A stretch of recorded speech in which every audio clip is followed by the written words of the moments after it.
Hey guys, welcome to another Trade Genius podcast. Bob and Phil here. Guys, enjoy what's coming. It's not going to last, and we're going to tell you why. Let's dive in.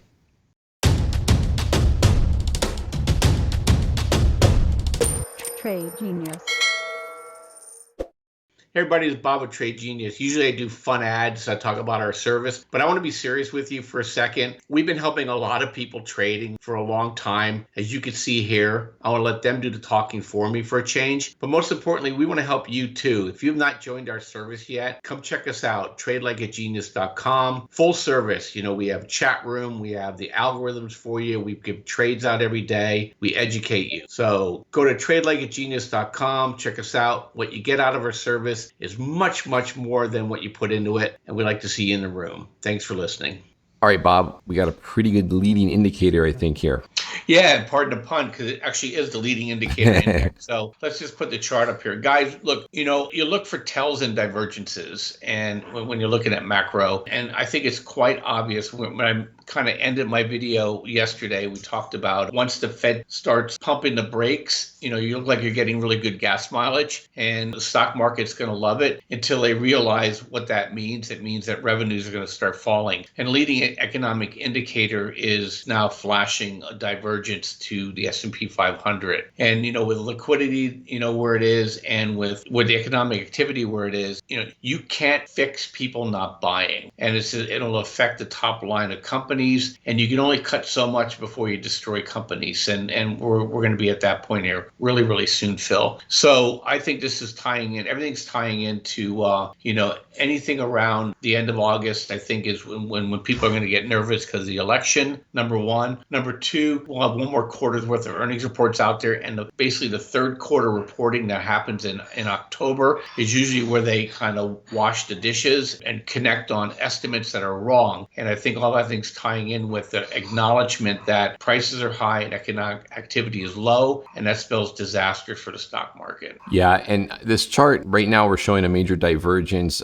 because of the scaling issues. Visually, it's hard to see the divergences elsewhere in the chart. But if you look closely at the last two recessions, namely 2000 to 2001 and then '08 into '09, that line started to diverge ahead of the stock market into those two recessions. And there's other cases here on the chart farther back, but those are the most recent ones. I think they're probably the most relatable to this new market that we're in, right? There's more leverage, more volatility. So I think those are good comparisons. But this ends up, there's one of two things that happen here. Either LEIs snap back up because economic activity cranks back up. But like we saw today, right? GDP now dropped, right? Which is kind of like the live version of GDP, which one of the regional banks puts out. I think it's the Atlanta Fed does the GDP now. And so that's more of like a live indicator of the GDP versus waiting for the quarters to come in and then waiting for a revision. And that went from, I think, 3% down to 1.8, I think it was, Bob. So even that, they can't hide the numbers and it's starting to decelerate. So as with most of these situations, the market goes and squeezes up one last time. And so, like we've been saying, very textbook thing going to play out here. And a lot of people get burnt because they start looking at the actual data. Like if you look at the GDP now and you see it dropping, you're thinking, I got to start buy puts on the market. I need to go to cash. But if you're too early to that, if you're going to cash early, that's one thing.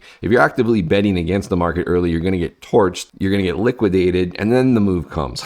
So you don't want to do that. You're better off, if you're worried about it, go to cash now, wait for some of the longer term indicators to definitely say, yeah, the bear has taken over, the top is in, we put in a lower high. Then you can start looking at maybe taking your bets against it. That's the more conservative way to do it, so you don't get blown up too early. But you have to understand how this is going to play out. These are leading indicators. There is a lag to them. But as we progress into Q4, this is probably going to start sinking its teeth into this market, and the economy will be well on its way into a recession at that point. Yeah, look, this is the first time the LEI dumped like this to such an extent in decades. So economic activity is collapsing. You don't have a GDP go down 1.5% between two reporting periods. Yeah. And you can just see it in the Warren reports. Look, look, you guys watched all our podcasts. I'm just saying this thing's coming at us, and it's coming at us like a freight train going downhill. And companies are going to start panicking when they start seeing that their revenue numbers are starting to roll off. Phil, you were telling me the other day, one of the big hotels in Maui, 41% occupancy rate, and they have a big interest nut they have to pay. You don't survive. So these guys they're hurting for certain. And that's just the tip of the iceberg. You just see it everywhere. Premium items on the store shelves are being discounted down 60, 70%. They're moving this stuff off. And I wouldn't be surprised, and we've already seen it here in Southern California. These grocery stores are shrinking the size of their footprints and subleasing out. Part of it's because of delivery, but part of it is they're not going to carry as much inventory anymore. They're going to right size the inventory, and that's going to go across the board with all the companies upstream, and then they're going to get rid of the overhead that's been managing those things. So it's just going to be a supernova collapsing in on itself, and I think the speed of it's going to just shock people.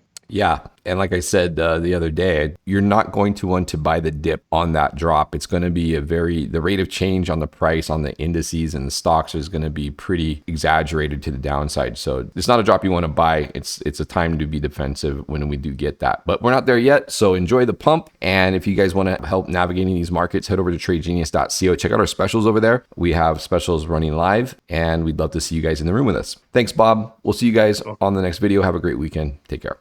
See you guys. Bye.